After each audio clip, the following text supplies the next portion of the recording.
in the week that he's been here that I wanted Francisco Lindor to show me at some point in the 4 months that he was playing before he got hurt. And I never saw, that I have still not seen yet. Now, there was a couple of times defensively where Lindor would do something, but, I mean, Baez, he feels like he changes the face of the team in a way. And last night with the slide and then obviously the home run, and then he's doing the chirping thing to the dugout. I love it. I mean, it's like a whole makeover for the Mets with this guy being in the lineup, which is what I thought Francisco Lindor was going to do for them and still hasn't done for them. Yeah, I didn't know Lindor as that type of player, and I'd be honest with you, I didn't realize Baez was this fiery. And, going back, I was telling Al before during the warm-up show, I went back and I was watching the whole Amir Garrett scenario with him and how it's played out over games.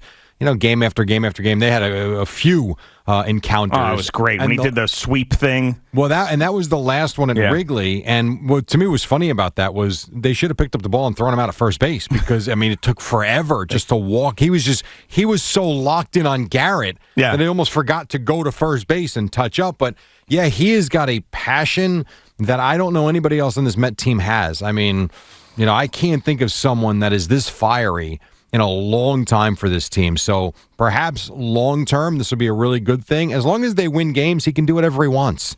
It's kind of like when he did what he did in Miami the other night. They lost. He looks like a jackass. You're losing the game. He looks like a jackass to the other team and the other team's fans, and becomes a target. We understand. But you're right. Who was the last guy that the Mets had I don't know. Everybody hated, but the Mets fans loved? That's a good question. I can't even think. Like the 80s Mets obviously were a big pain in the ass. Nobody liked them. Gary Carter with his constant curtain calls. People didn't like that back in the 80s. Yeah, but that was different, though. That wasn't this. I agree that was kind of cocky. Yeah. This is, and the only word that comes to mind, again, is fiery. He seems like a firecracker. Yeah. And he's ready. You do something wrong, he's coming right back at you. Oh, I know. And it's exactly what they needed at this point. Now, I don't know where the season's going to go. If DeGrom comes back, Lindor becomes back healthy and ends up being a factor or not. But already, as long as he's healthy and doesn't have some sort of horrible injury, already I want this guy to be on the team next year. I want them to sign him. I know it's going to be expensive, but if you're not signing Conforto anymore, and I don't know how you could, right, quite frankly, then that money that you had pegged for him, at least some of it can go to Javi Baez. And Javi Baez has already talked about how he would not play shortstop only in one place, and he would yield to Lindor because they are such close friends. And apparently the Mets are thinking about moving him to third base. Mm-hmm. So it'll be the left side of the infield will be Baez and Lindor, and then keep McNeil at second because McNeil plays a better second than he plays third. But wherever, you got both those guys in the infield. I look forward to seeing with him here and seeing how tight he is with Lindor, the two of them playing together, and if that gives Lindor any type of jolt. Now, again, you're right. Defensively, you cannot argue with what Lindor did before he got hurt. He was outstanding. And that's, it's so interesting about baseball because if you don't hit, it's like you've had a miserable season, and we forget about you get 3-4 at-bats a game, yet you're out there 9 innings, and you're making play after play after play. And Lindor defensively has been tremendous. But I do wonder, now that Baez is here, when they are on the field together and playing in the same game, what type of impact that has on Lindor. Are we going to see the Lindor from Cleveland, or is he going to continue to muddle along offensively? I can't believe, and I've said this all year, and as bad as the year has been, I cannot believe that Francisco Lindor is a .215 hitter. I just don't. And I don't know if it's trying to get through the National League the first time, whatever the case may be. When he comes back, though, I expect a different player, and you throw Baez into the mix, then I take it tenfold that I think you'll see the real Francisco Lindor. And then, to me, this team is ready to take off. Yeah, and I'm totally on board with everybody who is a flamboyant, in-your-face, fiery player who's bat flipping and all of that. I love it. I love it. I know some people, some of the older baseball fans don't like it and disrespect the game and blah, blah, blah, and you're going to get thrown at and all that stuff. I'm sorry. I'm so over that take, and I love the fact. And I don't want to say that the Mets have a bunch of guys who care. Of course they do. These guys want to win. They had a good clubhouse chemistry, but what Baez brings is totally different. He's a guy that looks like he's just all day long. Like, unless he wins a baseball game and he's a big part of it, he's going to be pissed off the rest of the day.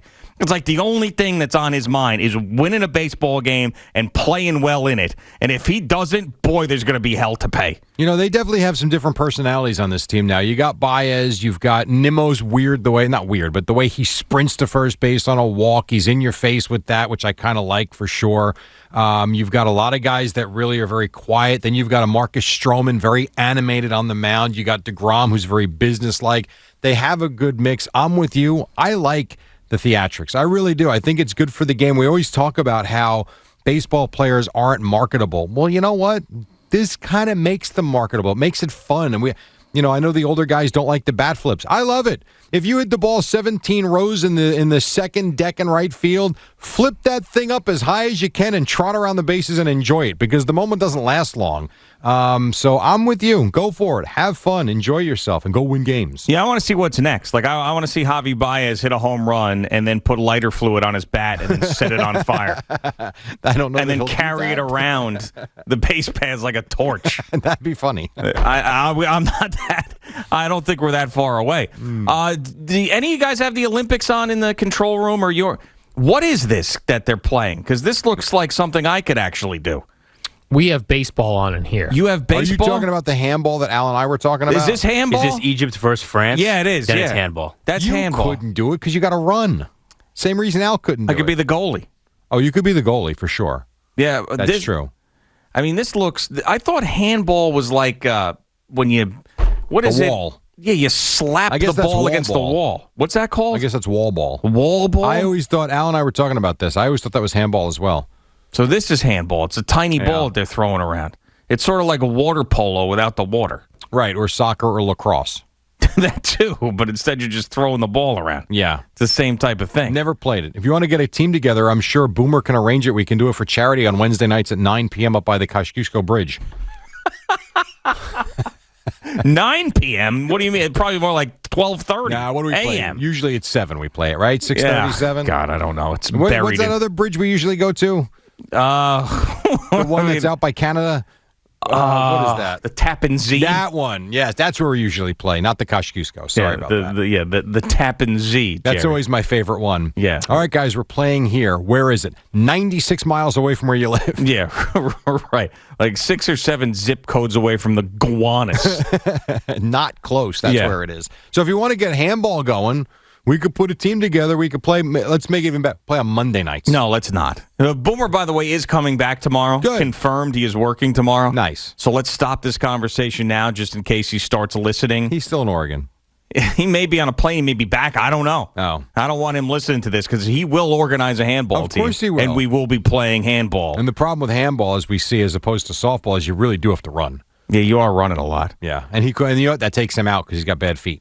Do you think that if you were put on the best handball team in the Olympics, No. that they could still win a gold medal? Am I just a bench player? No, you're actually in the game. I don't. You think you could avoid any sort of anything, just run back and forth, that maybe contribute just a little bit here or there? I think the margin of winning in the Olympics or a pro sport is so slim that any fat 47-year-old that's on the roster is really going to hold them back. So I'd say probably not. Thank you for watching. Please like, comment, and subscribe. And don't forget to hit the red bell so you're notified when we have new content.